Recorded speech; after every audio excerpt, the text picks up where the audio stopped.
So by now you're familiar with Brooklyn beers. They come in 12-ounce bottles that you no doubt see, and they're on tap all throughout the city. What you might not know is that this Williamsburg-based brewery also has big bottles that they offer. These 750 milliliter bottles that offer a little bit more alcohol content to them and some really great and deep flavor. This one, Black Ops, before it gets into the bottle, it spends about 4 months aging in these bourbon barrels that you see behind us. And Garrett, tell us a little bit about this beer. Well, this is my favorite room. It's the best smelling room in the whole brewery. You can definitely pick up the aroma of the American oak, which is what bourbon is aged in. And in the old days, they used to make barrels out of oak as well, but they didn't actually want the flavors. They wanted a neutral flavor. These days, when we're using oak like this, we're trying to get the flavor out. 4 months.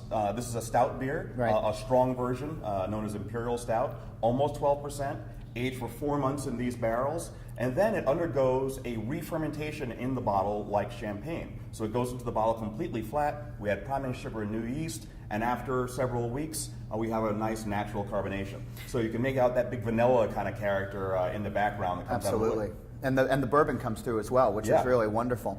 Yeah, I wanted to talk to you a little bit about being here in Brooklyn, which obviously the borough has a very proud brewing history tradition. There's all these great breweries that were once here that eventually faded and went away, and then there's nothing for quite a while. And then about 20 years ago, Brooklyn Brewery started. Tell us a little bit about the history and why you all chose Brooklyn.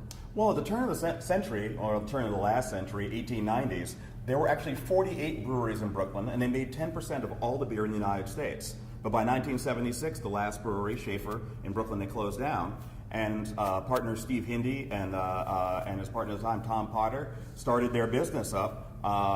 They had been neighbors and home brewers together and started up Brooklyn Brewery in 1989. Being here in Brooklyn, especially in Williamsburg, there's a big focus on being local and staying fresh. And two more bottles that you have in your big series here are the local 1 and 2, which are Belgian-inspired ales.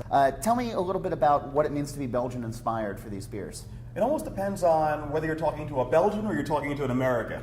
But we take our inspiration from the general quality of the beers. They tend to be very dry. They tend to be complex, somewhat spirituous. A lot of them are re-fermented in the bottle, and people look at this as a champagne bottle. But in fact, this was always a beer bottle. And people have been making beer in these bottles for many hundreds of years before there was champagne. So using the Cajun cork method for these bottles is actually nothing new in the brewing tradition. It only looks like an affectation, but in fact, it's it's the way it's always been done. So this is how you originally got the bubbles in beer. You did that in a bottle. I like it. Now there is this movement that's going on these days with pairing good beer with good food. And this last one that we have here, the Sriracha Ace, yes, which uses a rare variety of hops, right? Yeah, the Sriracha Ace hop gives us an almost lemony sort of character. And hops are basically the spice in beer. They give you flavors, they give you aromas, they give you bitterness. But they're varietal, so there are dozens and dozens of types. They all have different flavors, etc. And this one's really unique.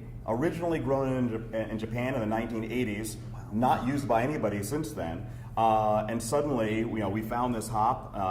I spend time on the phone with the farmer, and we're trying to get as much of it as we can because it has a unique flavor. So that's a fun beer. With these unique flavors that are in here, and it's very earthy, what kind of food would you pair this beer with? I particularly like Thai food with this. Also Sichuan Chinese, a lot of Indian food, a lot of spicy dishes, but also I think it works really well with seafood. I think it's great with salmon. Great. Well, Garrett Oliver, thanks very much. The Brooklyn Brewery offers tours every Saturday and Sunday starting at 1 o'clock. You can learn more at BrooklynBrewery1. Come on down, learn about the brewing process, have some really wonderful and inventive beers right from the source. For New York Nonstop, I'm John Hall. Cheers. Cheers.